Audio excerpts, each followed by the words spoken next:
Bismillah, elhamdülillah, vessalatu vesselam ala Rasulillah.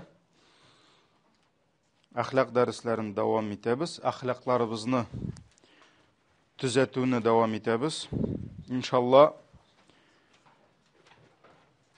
ölüm feriştesi kelip bizni Allah huzuruna alıp qaytkanda bizning ahlaklarımız ko'rkam bulurga tiyish hem cennetning eng üstünde yurt bizni kütürge tiyish endi inşallah.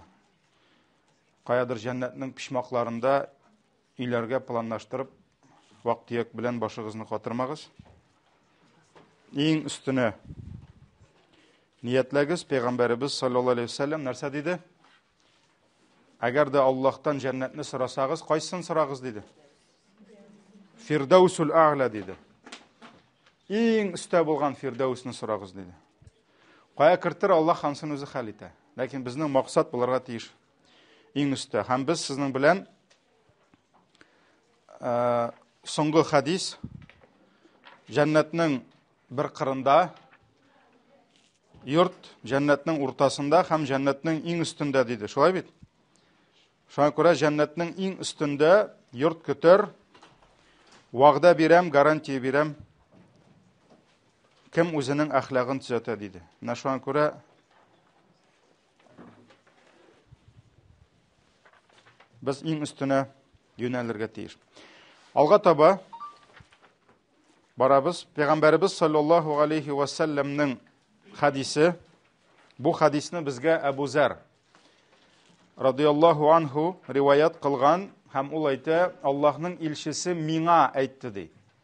Demek Peygamber sallallahu aleyhi ve sellem şuşa Abu Zar isimli sahabasına oturtup, ana yönelip bu sözlerini ana söylegen. Hem nerse dip aytdy deydi? İttaqillâhe haythuma kunt ve atbi'is seyyi'atel hasenete temhuha ve haliqin nâse bi huluqin hasan. Qayagına bulsan da Allah'a takva bul. Eğer bir yavuzluk kılsan, artından izgilik kıl. Ol izgiligin kılgan yavuzluğunu sürtür dedi. Hem kişiler bilen көркем hılıklı bul dedi. Bu hadis İmam Tirmizi hadisler jıyıntığında kile. Bu hadisini ütmedik biteli mi? Şunda kaldık biz. Şolay mı yok mu? Şolay mı? Maşallah.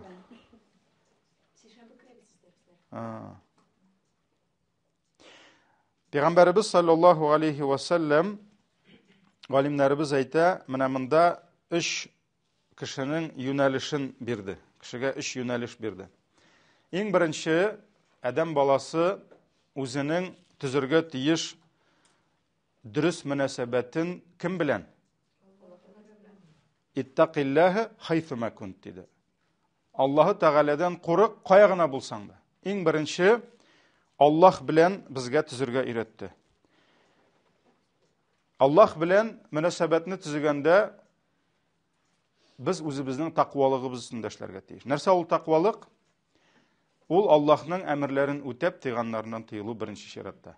Şoňa ko'ra Peygamberimiz sallallahu aleyhi ve sellem qayagına bulsan da sen idemi, sen meşittemi, medresedemi, bazardami, sen tuğan jerindemi, qayadır seferde, musafirmi, gırbettemi, ayırma yok. Sen Allah'ı Teala'nın barlığın bilip, tanıp, qayagına bulsan da anı seni körüp turuun, anı seni bilip turuun, anlıysan, hem Allah'ı Teala'nın emirlerin qayagına bulsan da ötiysen, hem anın tıyganlarından qayagına bulsan da tıyılasın. Şoňa ko'ra bu en birincisi Peygamberimiz sallallahu aleyhi ve sellem nersa dedi? Allah'ı Teala'ga qayagına bulsagız da takva buluguz dedi. Hem Kur'an-ı Kerim'de Allah'ı Teala bir köp ayetlerde, distelerçe ayetlerde bizge nersa dedi? Allah'a takva buluguz dedi. Allah'a takva bulu, anı köp kitaplarda tercüme eteler, boytisi Allah'a dip, Allah'tan korkuguz dip, lakin takvalık ol korkuguna tugul. Takvalık ol Allah'ı Teala'nın aşuğundan, gazabından saklanu. Mana sen Allah'a inandın, Allah'ını yaratasın, lakin sen bilesin Allah'ın yaratuğu var, Allah yarata, Allah рахимле, ләкин шул ук вакытта Аллаһ ачулы. Аллаһның ачуы да төшәргә мөмкин кемгәдер. Аллаһның җәннәте генә юк, җәннәте генә түгел, нәрсәсе бар? Җәһәннәме дә бар. Шуңа күрә син Аллаһ Тәгаләнең ачуына, газабына төшмәс өчен нишлисең? Сәбәбен кыласың. Аллаһ Тәгалә аның безгә биргән әмерләрен үтисең, тыйганнарыннан тыеласың. Менә шушы тақвалыкка Аллаһ Тәгалә Коръәндә бик күп мәртәбәләр безне чакыра, тақвалыкның савабын, тақвалыкның нәтиҗәсен, уиддат лил муттақин ди, җәннәтне безгә тасвирлап биргәннән соң, җәннәттә шулар була дип әйткәннән соң, уиддат лил муттақин диде, бу җәннәт тақва бәндәләре өчен әзерләнгән диде. Чөнки тақвасы булмаган кешеләргә җәннәт юк. Юк, аларга җәннәт юк. Менә шуңа күрә тақвалыкның урыны, тақвалыкның дәрәҗәсе ул һәр вакытта да булды, һәм ул безнең пәйгамбәребезнең шаригатына гына түгел, безнең өммәткә генә түгел, борынгы өммәтләргә дә. Аллаһ Тәгалә әйтә: "Ва лaqad wassayna alladhina utul kitaba min qablikum wa iyyakum an ittaqullah." Сезгә кадәр яшәгән китап әһелләренә дә. Кем ул китап әһелләре? Яһудлар, насаралар, кемнәргә Аллаһның китаплары килде, инде пәйгамбәрләр килде. Шуңа күрә Аллаһ Тәгалә сезгә кадәр яшәгән китап әһелләренә дә һәм сезгә дә ди, ва ияkum васият иттек ди, завещали ди, васият итеп, әмер итеп әйттек ди, нәрсәне? Аниттакулла, Аллаһ Тәгаләгә тақва булуны. Ниса сүрәсе 131. Шуңа күрә мөселман иманлы, мөселман Аллаһның әмерләрен үти, кая гына булса да. Мин мәчеткә килдем, булды мин Аллаһның әмерләрен үтим, мәчеттән киттем, Аллаһның әмерләре бетте түгел. Өйдә Аллаһның әмерләре үтәлә. Базарда Аллаһның әмере үтәлә. Каядыр син дөньяның икенче бер илендә, икенче бер җирендә Аллаһның әмерләре үтәлә. Кая гына булсаң да. Ул әмерләр мин каядыр чыктым да бетте түгел. Шулай бит. Ничек Хусейн ибн Гыймран дигән кешегә бер егет килде бит. Бик каты гынах кыласың килә, нишлим, менә миңа вагаз сөйләле диде. Ул әйтте: "Бик каты гынах кыласың килсә, тап шундый урын ди, Аллаһ сине күрмәсен анда ди. Аллаһ күрмәсә, нәрсә эшләсәң дә була ди."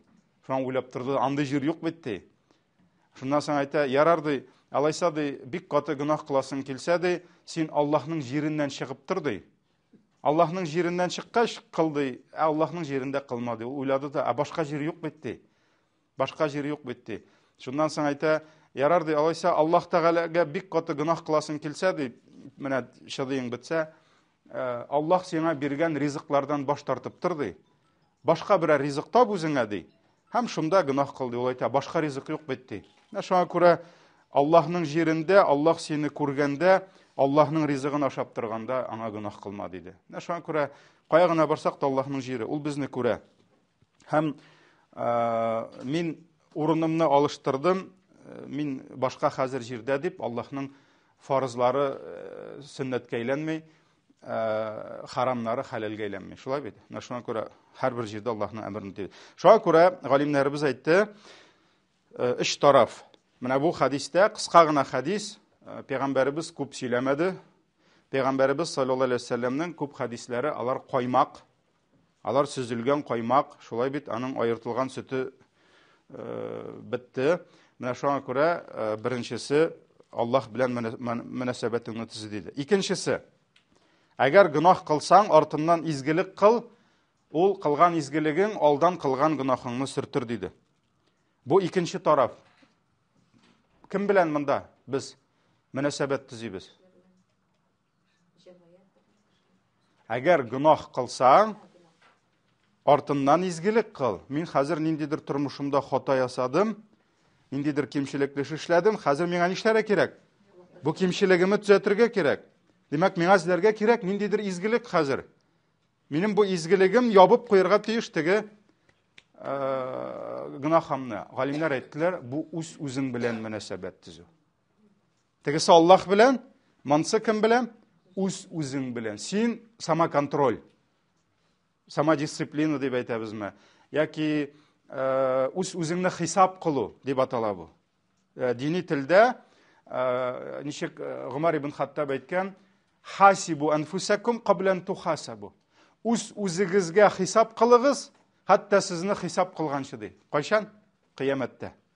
Кыямәттә безне үлчәүгә куячаклар. Менә шуңа күрә ул үлчәүгә басканчы, кого ты из себя представляешь? Аны белгәнче үзеңне алдан нишләргә кирәк? Хисап кылырга кирәк. Тормышыңда каядыр ниндидер кимчелек эшләдеңме? Упущение ясадыңмы? Ясадың. Бүтүнебездә дә бар. Димәк, нәрсә эшләргә кирәк хәзер? Компенсировать итәргә кирәк моны. Каядыр кимчелек допустил, бирдең үзеңә, нәфесеңә бирелдең, ялкаулыгыңа бирелдең, шайтан васвасасына бирелдең. Хәзер нишлә? Моны бу тишекне яма хәзер. Кая эзлә, нәрсә эшләргә миңа хәзер? Менә бу явызлыкны төзәтергә. Менә шулай итеп кеше үзен үзе төзәтеп яшәргә тиеш. Шуңа күрә нәрсә диде?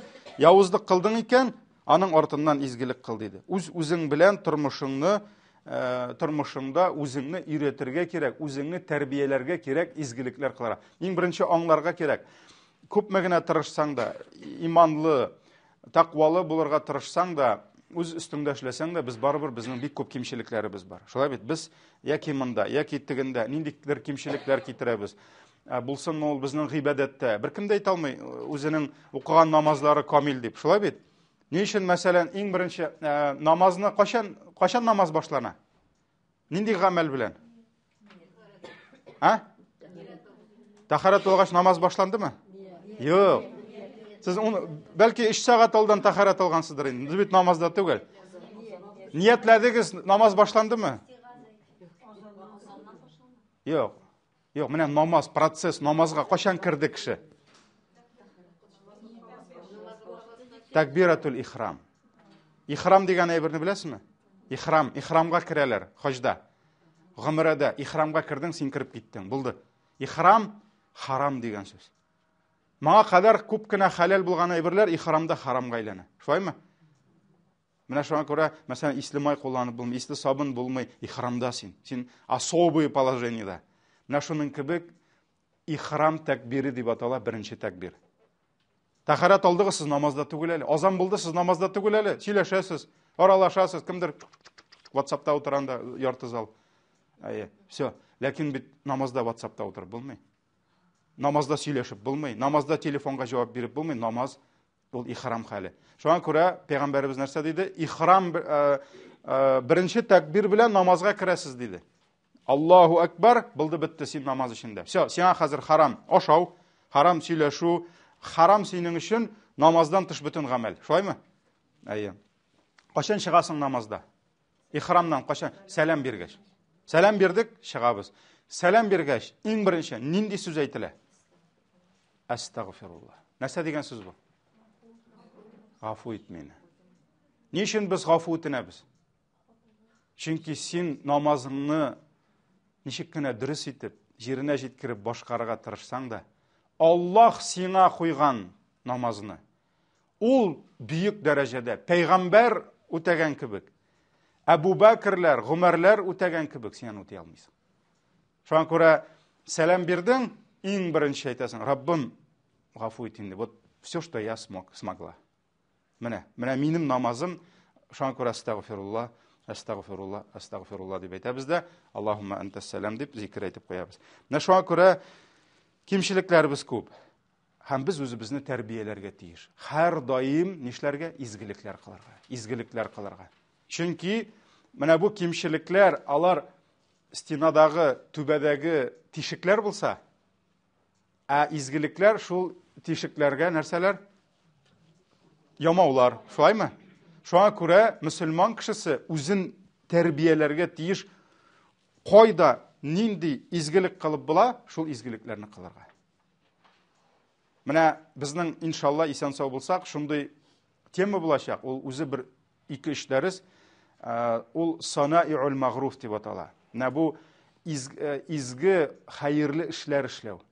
Пәйгамбәрбез әйткән санаиул магруф, изгелекләр кылуды бик күп бәла казадан, бик күп хәсрәттән сезне имин кылырды. Ягъни Аллаһ Тәгалә бик күп бәлаләрдән безне саклый. Ни сәбәпле? Менә шушы изгелекләр сәбәпле. Шуңа күрә мөселман, ул менә Аллаһ Тәгалә ул тормыш юлыннан барганда, Аллаһ Тәгалә мөселманның каршына чыгарып тора шул изгелекләрне.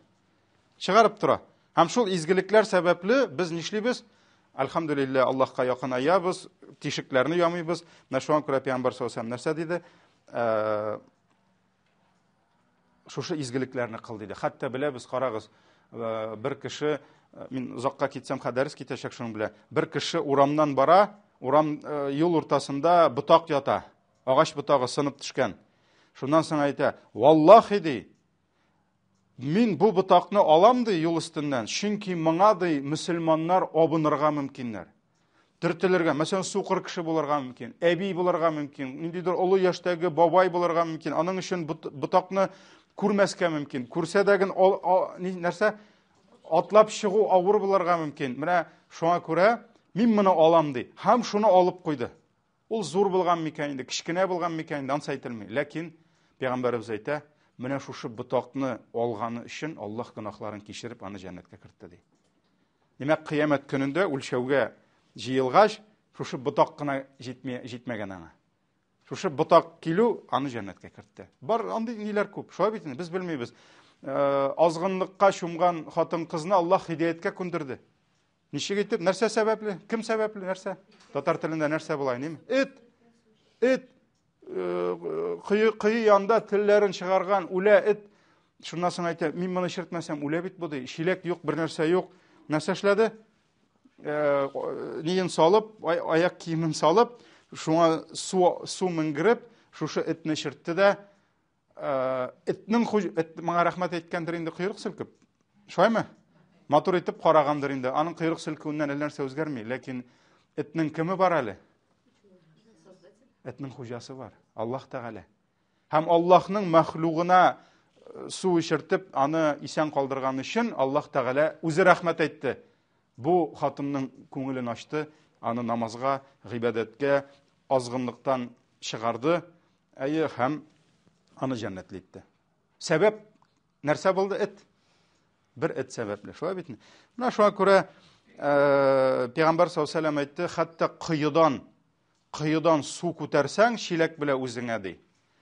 Кемдер килсә, мәсәлән, синнән олырак кеше килде, мәсәлән, загыйфрак кеше килде, аның өчен, мәсәлән, яшь кеше күтәрде дә үзенә су алмакчы булган. Берәү килде, бер әби килде, бабай килде. Менә аңа ди шушы чиләгеңдәге суыңны салып булса да кулдан чыкындырма савапны диде.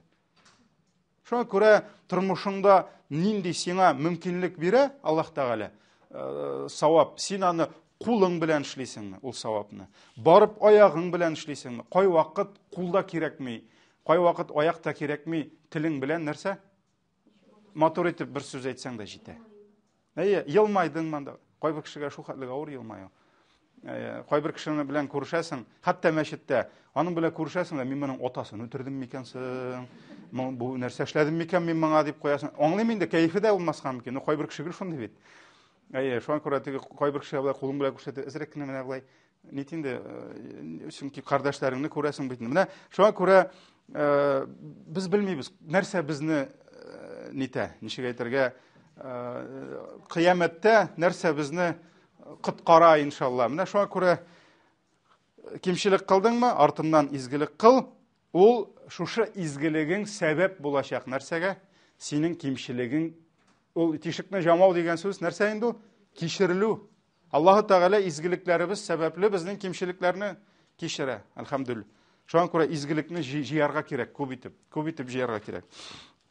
Ул бит хәтта гыйбадәттә дә ул. Монда әле без сөйләшәбез мугамәләдә. Мәсәлән, үзеңне изгелеккә монда чыкындырма, тегендә чыкындырма. Ул зур гыйбадәтләрдә дә шулай. Мәсәлән, син кыямәт көндә Аллаһ каршына басасың, Аллаһ Тәгалә әйтәчәк фәрештәләргә: "Китерегез аның намазларын." Синең китерәләр фарыз 5 намазларыңны.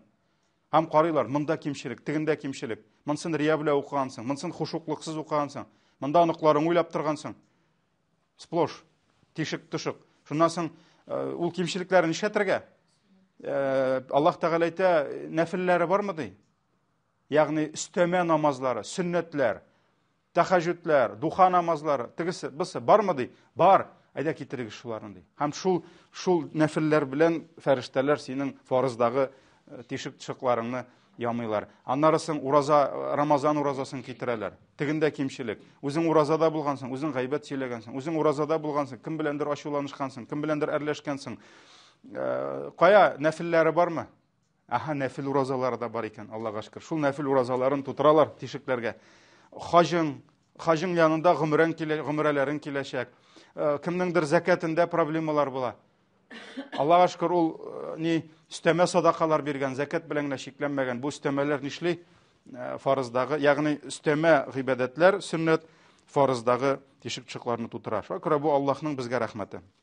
Шундый мөмкинлек бирү. Һәм өченчесе, ва халиқин наси би хулуқин хасан. Кая гына булсаң да Аллаһка тақва бул, явызлык кылсаң артыннан изгелек кыл, явызлыгың сөртелер.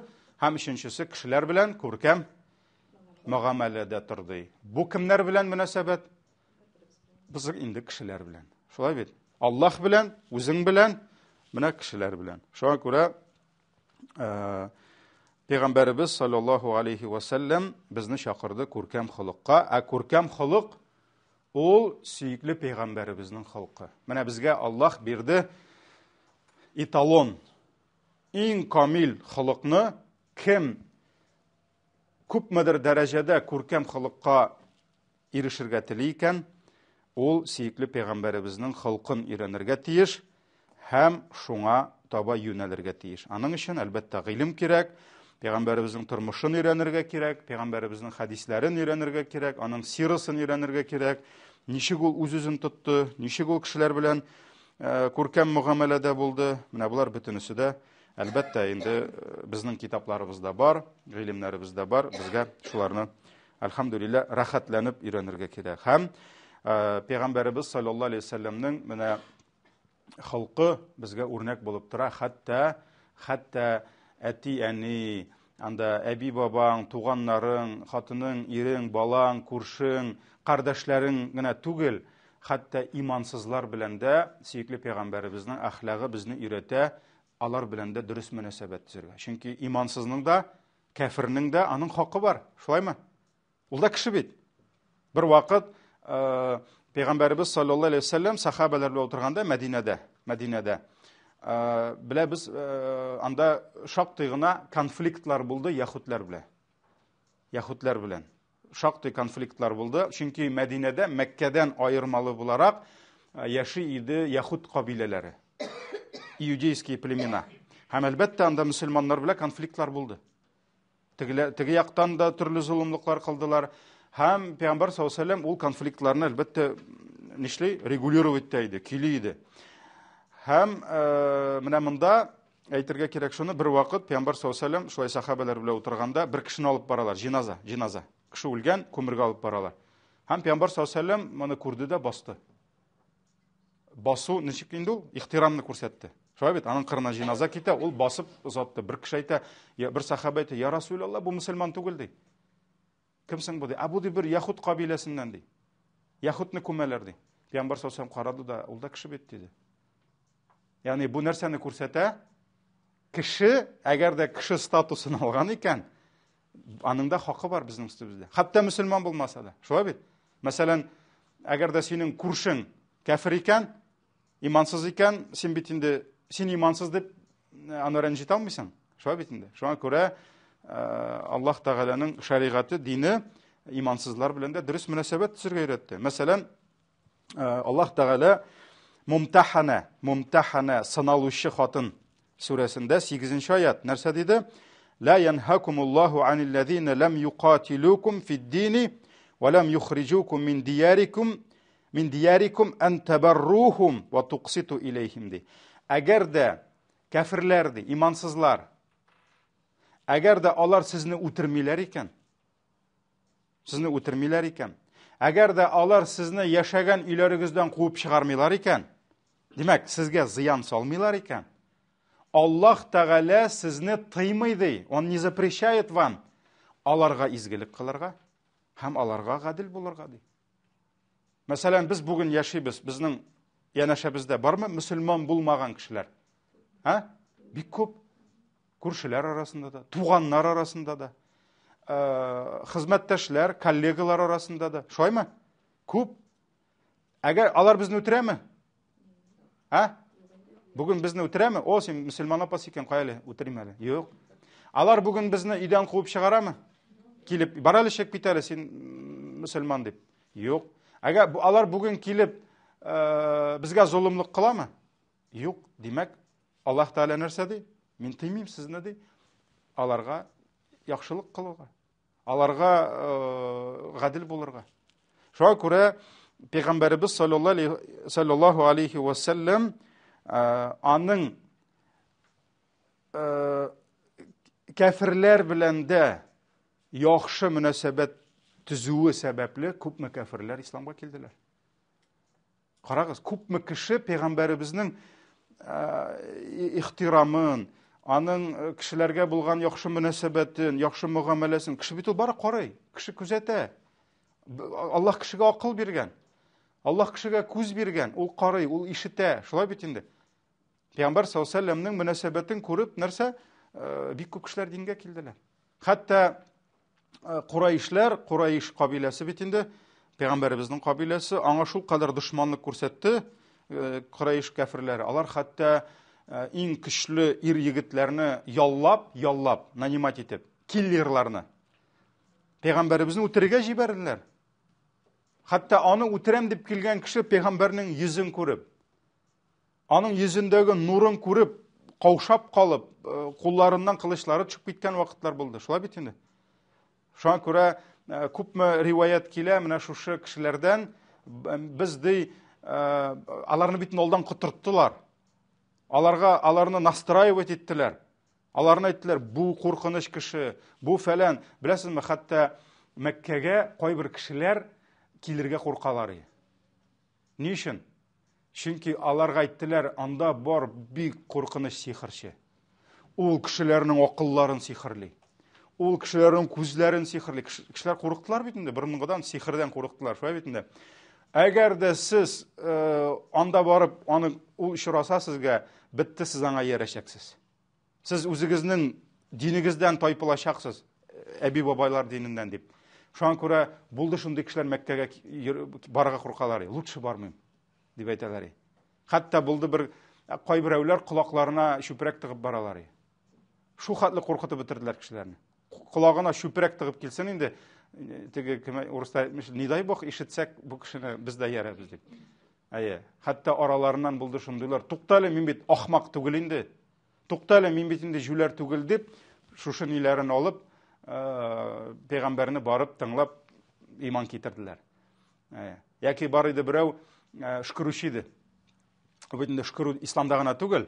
Мәсәлән, бүген христианнарның үзләренең шүкрүчеләре бар. Һәм ул борынгы заманнарда да булган. Җиннәрне чыгаручылар инде. Шүкрүче ул дөресен әйткәндә күбрәк җинне чыгаручы инде. Күз тигәннән, бозым кергәннән. Бик көчле шундый шүкрүче булган. Ул инде ни булган? Мөшрикләрдән, мөселман булмаган. Шуннан соң ул инде нәрсә эшләгән?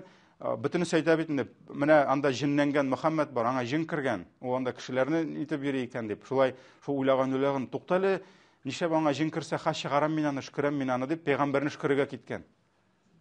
Пәйгамбәрне шүкергә киткән. Һәм Пәйгамбәрез янына килеп, кая әйдә сөйләле, нәрсә син сөйлисең, кешеләр синнән курка дигәч, ул инде нәрсә эшләгән? Пәйгамбәр саллаллаһу алейһи ва сәллям Аллаһ Тәгаләнең сүзләрен китергән, һәм ул әйткән, минем гомеремдә мондый сүзләр ишеткәнем булмады дигән. Ул инде шуңа күрә Пәйгамбәр саллаллаһу алейһи ва сәллямнең әхлагы күркәм булган.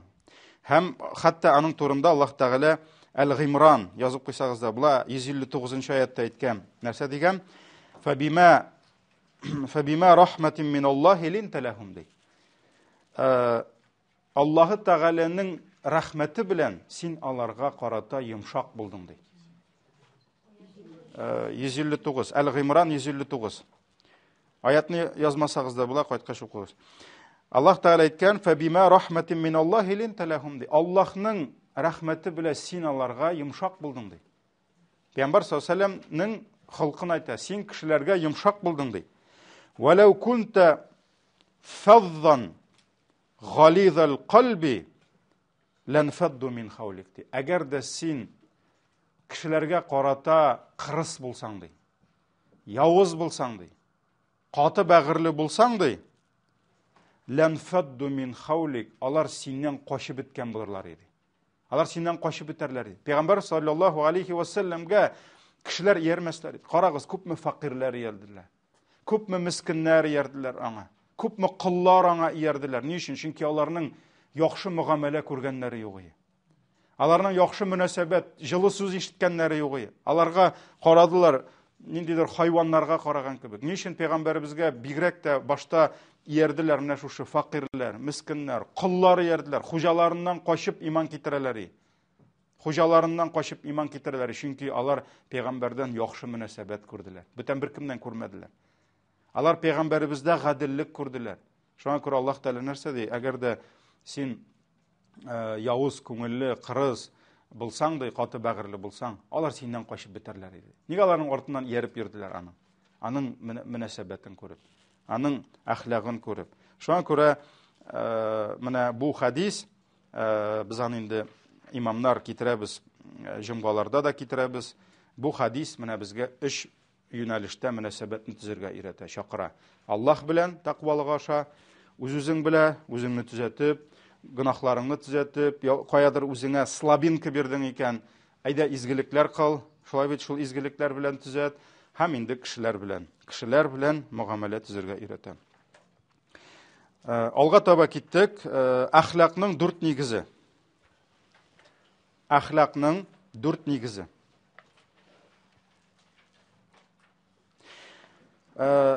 Галимнәребез нәрсә дигән? Галимнәребез әйткән, ислам әхлагы дигән, исламның бүтән әхлагы дигән нигезләнә 4 хадискә дигән. Исламның бүтән әхлагы нигезләнә 4 хадискә дигән. Әгәр кеше шушы 4 хадисны белеп, өйрәнеп, шуларның эштәлегенә төшенеп, шушы 4 хадисны тормышка ашыралса, димәк, ул кеше әхлакка ирешә. Чөнки ислам әхлагында нинди генә хөкем, нинди генә кагыйдә булмасын, алар шушы 4 хадисның берсенә кайта. Менә нинди генә исламда, ислам әхлак фәне зур бит инде ул. Шулай бит. Менә шушы әхлак фәнендә нинди генә хөкем булмасын, алар кайта менә шушы 4 хадисның берсенә. Бу нинди хадислар? Беренчесе,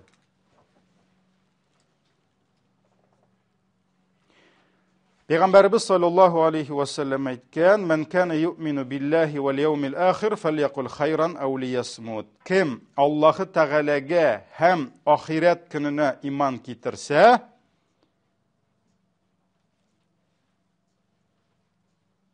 яки хайырлы сүз әйтсен, яки дәшмәсен дигән. Яки хайырлы сүз әйтсен, яки дәшмәсен. Фальякул хайран ау лиясмут. Бу Бухари Муслимда килә безнең. Икенче хадис, бу беренче нигезе булды, шулай бит? Бу беренче хадис. Икенче хадис: "Мин хусни исламил мар'i таркуху ма ла я'ни."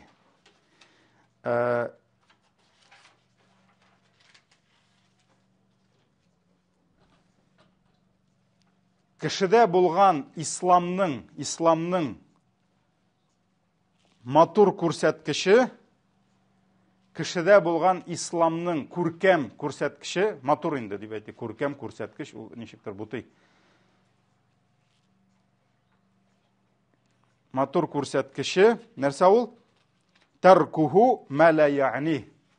Үзенә кагылмаган нәрсәгә кысылмау, катышмау. Үзенә кагылмаган нәрсәгә катышмау. Менә вот тебе не касается, не лезь. Былай инде, шулаймы? Не вмешивайся. Менә бу нәрсә кешенең исламының матур күрсәткече, показатель его ислама, прекрасный показатель.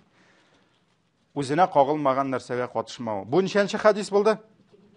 Икенче. Өченчесе, ул хадис узун, ләкин без аның бер генә өлешен кертәбез: ашуланма, ашуга бирелмә. Ашуга бирелмә. Бер кеше килеп, Пәйгамбәр саллаллаху алейхи ва саллямнан сорады: "Васият әйт әле миңа. Миңа шундый бер насихат бир әле тормышымда кулланырга." Пәйгамбәр карады да: "Ашуга бирелмә" ди. "Не гневайся" ди. Шуннан соң әйтә, я Расулалла, менә тагын берәр шундый бир инде миңа тормышта, мине бәхетле итә торган, тагын берәр киңәш бирә әле дигәч, Пәйгамбәрбез әйтә, ачуга бирелмәде. Ни гневайся ди. Өченче мәртәбә сорагач та Пәйгамбәрбез әйтә, ачуга бирелмәде. Менә бер сүз инде, ачуга бирелмә. Ни гневайся. Бу хадис Бухари риваятында килә. Алдагысы Тирмизидә иде. Һәм дүртенчесе, бу 3 булдымы? Дүртенчесе. Пәйгамбәр саллаллаһу алейһи ва сәллям нәрсә диде? Мөмин үзенә теләгәнне кардәшенә тели. Әл-муъмину юхиббу ли ахиһи ма юхиббу ли нафси. Мөмин үзенә теләгәнне кардәшенә тели.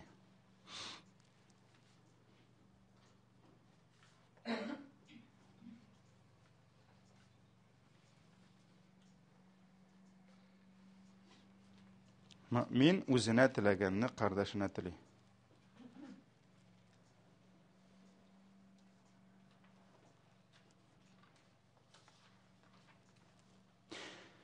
Менә шушы 4 хадис булды. Беренчесе, димәк, кем Аллаһка һәм ахиреткә иман китерде, яки хәерле сүз әйтсен, яки дәшмәсен, әйтер сүзе хәерле түгел икән.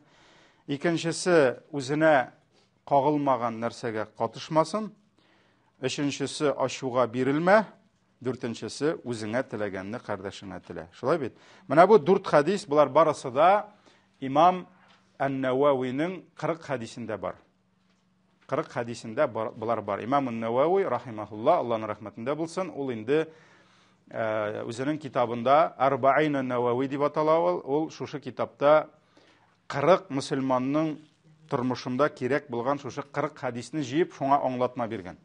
Менә шушы хадисләрнең аңлатмаларын карасыгыз килсә инде ныклап, алар шушы Арбаин ан-Нававида бар. Димәк, менә исламда булган бүтән әхлак, бүтән исламда булган әхлакта булган бүтән кагыйдәләр, әхлакка бәйле булган бүтән хадисләр кайталар шушы 4 хадискә. Шушы 4 хадискә. Әгәр дә кеше шушы 4 хадисне аңлап, төшенеп, шуларны тормышына кулланса, димәк, ул калган бүтән хадисләр шушыларның ишенә керә. Шушыларның ишенә керә. Димәк, 4 булды. 4 нигез була инде, әхлакның 4 нигезе. Беренче нигез.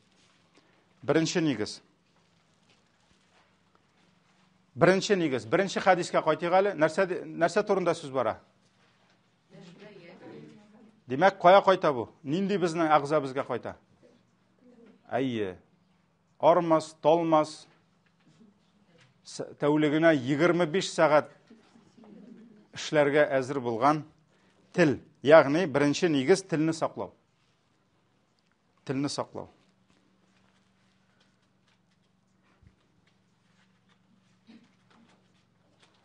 Бу нәрсәне аңлата. Әгәр дә кеше менә шушы кичкенә генә агзасын йөгәнли алмаса, шәригать кысаларына салмаса, ул бер кашан да әхлаклы була алмаячак. Ул бер кашан да әхлаклы була алмаячак. Шуңа күрә әхлак ул матур итеп бер кулыңа шәнишке тотып, икенче кулыңа пычак тотып, котлетны кисеп, вак-вак итеп матур итеп ашап, ахырдан авызыңны салфетка белән сөртү ул гына түгел, әдәп әхлак. Әгәр дә кешенең ничек әйтергә этикет идеальный булып та, аның күңеле, авызы шакшы булса, авызы, ягъни авызында бер җүнле сүз булмаса, гайбәт сөйләп, кеше рәнҗетеп, сүз йөртеп, ул шәнишке тотканнан гына әхлаклы була алмый. Шуңа күрә беренче нигез, кеше үзен, әгәр дә әхлаклы булырга теләсә, кеше ул үзенең теленә хуҗа булырга тиеш. Ул үзенең теленә хуҗа булырга тиеш. Бу иң беренче, карагыз, иң беренче хадисны куйдылар галимнәр. Телне саклау. Шулай бит инде. Шуңа күрә телне сакламыйчы булмый. Әгәр дә бу инде нәрсәне аңлата, менә как раз аның системасы. Фәльякул хайран ау лиясмут. Если говорит, пусть говорит благое, а если нет, то пускай молчит. Менә шуңа күрә бу нәрсә система фильтрации. Кеше үзенең теленә фильтр куя. Һәм авызын ачып, хәрефләрен җыеп, нәрсәдер әйтер алдыннан ул беренче уйларга тиеш. Ул үзенең акылы аша, күңеле аша бу сүзне чыгарырга тиеш. Шулай бит? Гомумән, менә сөйләр алдыннан уйлый белү, уйларга өйрәнү бу бик зур ни. Бу бик зур байлык. Чөнки күп вакытта кеше башта сөйли яннан уйлый. Башта сөйли яннан уйлый. Шуңа күрә, менә нәрсә диде? Әйтә икән, кирәкме әйтергә? Әйтәм, ләкин хәерлесен әйт. Шуңа күрә кеше сорау бирә, минем хәзер әйтәсе сүзем ул хәерлеме, юкмы? Бу мин әйтәсе сүземдә минем дөньям өчен, минем ахиратым өчен файда бармы, юкмы? Әгәр дә бар икән, бу синең әйтәсе сүзеңдә хәерлелек. Әйт. Әгәр дә юк икән, күрмисең икән син монда хәерлелек, бу сүзеңне әйтмәсәң яхшырак. Бу сүзеңне әйтми калсаң яхшырак. Менә шуңа күрә Пәйгамбәребезнең бу кыска гына сүзе, әмма ләкин бу хадисне тормышта күнексәң кулланырга, акылың аша, күңелең аша чыгарып, иманың белән иман үлчәвенә салып, менә ислам үлчәвендә бу синең хәерлеме, юкмы? Хәерле икән әйт, хәерсез икән әйтмәвең яхшырак. Шулай бит инде. Менә шуңа күрә менә монда хәтта шундый галимнәр мисал китерәләр, авыз сүз кайда ясала? Авыз эчендә. Аннары соң ул нишли? Ясалганнан соң ул авыз эченнән чыга. Шулай бит инде. Ул чыга. Менә галимнәребез нәрсә дип әйтәләр? Синең авызыңда булган сүзгә син хуҗа. Авызыңнан чыккан сүз сиңа хуҗа. Шуңа күрә сүзгә хуҗалыкны бирер алдыннан кат-кат уйла дигәннәр. Чөнки син нишлисең? Син хәзер шушы әйтәсе сүзеңә син бирәсең вәкаләт. Син миңа хуҗа бул дип әйтәсең. Ул хуҗа нишли ала? Ул сине күтәрә дә ала, ул сине юкка да чыгара ала. Ул сине дәрәҗәле дә итә ала, ул сине хурлыкка да төшә ала. Шуңа күрә сүзеңә хуҗалыкны биргәнче кат-кат уйла дигәннәр. Бу менә ни кебек инде. Никахта кызның әтисеннән сорыйбыз бит. Мәсәлән, никахта егетнең әтәнисеннән сорамыйбыз. Чөнки анда ул алдан хәйр фатиха ала да, никахта ул әйтә, мин фәлән улы фәлән, фәлән кызы фәләнне кабул итеп алдым дип әйтә. Ләкин ул кабул итеп алыр алдыннан кызны кем бирә? Әти бирә. Әти ул вали дип атала, опекун. Шулай бит инде. Әти кызын бирер алдыннан ул нәрсәне аңларга тиеш? Нинди кагыйдә? Менә монда зур кызның тормышында, әти-әнинең тормышында зур үзгәреш була. Менә шушы прием передачадан соң. Нинди үзгәреш? Ата кызына хуҗа булу полномочиясын тапшыра кияүгә. Ата мин кызымны фәләнгә бирдем дип биргәннән соң, егет алдым дигәннән соң, кыз аныкы түгел. Кыз аныкы, ләкин кызның хуҗасы кем? Ире. Әти-әни хуҗа түгел. Все ул кияүдә. Замужем. Личное пространство женщины, все бетә. Абьюзерга күчә. Шулаймы әле? Какое личное пространство? Все, кыз ул аның җаваплылыгы, ул Аллаһ каршында җавап бирә хәзер. Аның иминлеге өчен, аның тормышы өчен, аның иманы өчен. Шуңа күрә ата уйларга тиеш. Бирер алдыннан, биргәннән соң түгел. Все, ул хуҗа түгел Ир әйтә икән, менә Казанда яшибез дип. Әти әйтә, юк, яшәмисез дип. Әти гафу ит. Кияүгә биргәнче уйларга. Шуңа күрә ир хәл итә. Менә монда дагын сүзеңне пока син хуҗа. Уйла. Хәзер син бирәсең, власть меняется, шулаймы? Хәзер син кызыңа хуҗа булу вазифасын биргән кебек, сүзеңә хуҗалыкны бирәсең. Шуңа күрә авыз ишеңдәге сүз, авыз ишеңдәге сүзгә син хуҗа булсаң, авызыңнан чыккан сүз сиңа хуҗа булыр ди. Шуңа күрә аны кызык итеп сөйлиләр, Вафа хәзрәтне булган инде, Вафа хәзрәт. Ул инде безнең совет заманнарында менә күп тырышлык куйган хәзрәтләрнең берсе. Жәлил хәзрәт әйткән яны. Аның шундый кызык сүзе бар иде. Ул инде аның үзе уйлап чыгарган сүз түгел, ул галимнәрнең сүзләре инде. Ул китапларда бар, ул борынгы галимнәрнең сүзләре. Ул әйтми калган сүзләрем өчен үкенгәнем булмады, әйткәннәре өчен шактый үкенергә туры килде дип. Менә шуңа күрә телне саклау, телгә хуҗа булырга тырышу, бу инде бик зур диндә, бик зур мәсьәлә. Аның турында инде безнең айрым дәресләр булачак әле. Шуңа күрә менә бу шәригатьтә тыелган ялган сөйләү, ашуга бирелеп сөйләүләр, аннарысын гайбәт сөйләүләр, яла бухтан кылулар, сүз йөртүләр, алар һәрберсе айрым статья. Һәрберсенә айрым аятлар, айрым хадисләр килә, һәм аларны бутарга ярамый. Мәсәлән, бар гайбәт, бар сүз йөртү, намима, бар бухтан, мәсәлән, бездә бит әйтәләр, мин ялган сөйләмим, мин дөресен сөйлим ди, гайбәт сөйли башлый. Шулай бит инде. Пәйгамбәр әйткән, дөресен сөйләү гайбәт ди.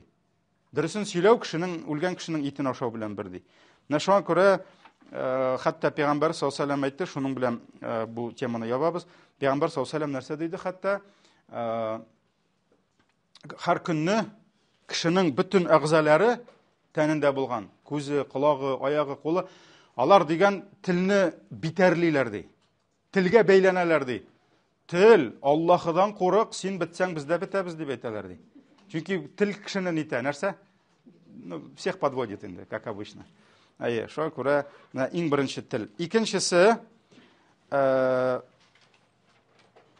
кеше үзенең инде икенче нигез нәрсә? Үзеңә кагылмаган әйбергә катышма, кирәкми. Менә бу шиктән тыш чрезмерное любопытство, которое зашкаливает, безнең бөтен әйберне беләсе килә, бөтен әйберне ишетәсе килә. Кем анда, кем кая нәрсә эшләгән, кемне нәрсә эшләткәннәр, кем хатыны белән талашкан, кем хатыны, син ишеттеңме соң әле? Мин юк, ишетмәдем ди. Менә бит шундый хәл була. Миңа нәрсә кирәк соң? Нәрсә кирәк соң миңа? Аларның кая нәрсә эшләгәннәре? Анда каядыр Англиядә принцессага нәрсә әйткән ди, анда менә шуны бөтен дөнья хәзер нитә ди. Ул мине җәннәтле итәме, җәһәннәмле итәме, ул мин Аллаһ каршында дәрәҗәмне күтәрәме? Шуңа күрә әгәр дә каядыр ниндидер вакыйга, каядыр ниндидер мәсәле әңгәмә, кемнеңдер нәрсәдер сөйләве, ниндидер ишетелгән сүзләр, әгәр дә аларга синең катышың юк икән, катышма, кирәкми ул сиңа. Белмәгәннең нәрсә дигәннәр? Баш авыртмый ди. Шуңа күрә белмә, ишетмә син аларны. Миңа кагылмый бу дигән. Менә шуңа күрә монда дагы телеңне контрольдә тоткан кебек, колагыңны да контрольдә тот. Кирәкми, катышма. Сиңа ул файда бирми икән бу яңалык, укыма син аны. Кешеләр көне буе бер файда китерми торган, бер кемгә бер нинди яхшылыкка өйрәтми торган кирәкмәгән яңалыклар укыйлар, кирәкмәгән алар гайбәтләр укыйлар. Ниндидер ниләр, кеше шуң белән яши, шуң белән ләззәтләнә бүген кешеләр. Ул теге наркотик кебек хәзер. Шулай күрә менә исламның, синең исламыңның матур күрсәткече сиңа кагылмыймы? Кирмә. Өченчесе ашуга бирелмә нәрсә? Нәфесеңне кулда тоту. Нәфесеңне, минеңне кулда тоту, минлегеңне. Һәрберебезнең ишебездә утыра менә шушы мин, моё большое я. Ул үзен бик ярата. Ул үзен бик акыллы дип саный. Ул үзен бик тырыш дип саный, бик күркәм дип саный. Аннан да изге юк. Шулай бит. Ул һәрберебездә бар мин, ләкин без шушы мингә ирек бирмәскә ти. Ирек бирмә нәфсеңә, биргән саен әссенә диме? Менә шуңа күрә нәфесеңне тыю, нәфесеңнең хисләрен син кулыңда тотарга тиеш, йөгәнләргә. Шуларның менә булар күренә нәрсәдә? Шушы хәдистә. Ашуга бирелмә. Ашу. Нәрсә ул ашу?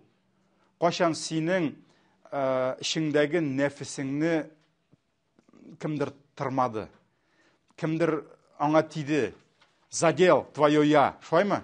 Шуңа күрә кеше нишли башлый? Ашуга. Монда теге сүз бармы? Пәйгамбәр саллаллаһу алейһи ва сәллям, мәсәлән, Аллаһның әмре бозылганны күрсә, ул ашуланды. Кай вакыт сахабалар әйтәләр, кемдер нәрсәдер эшләгәннән соң, нәрсәдер булганнан соң, Пәйгамбәр саллаллаһу алейһи ва сәллям минбәргә менә иде ди.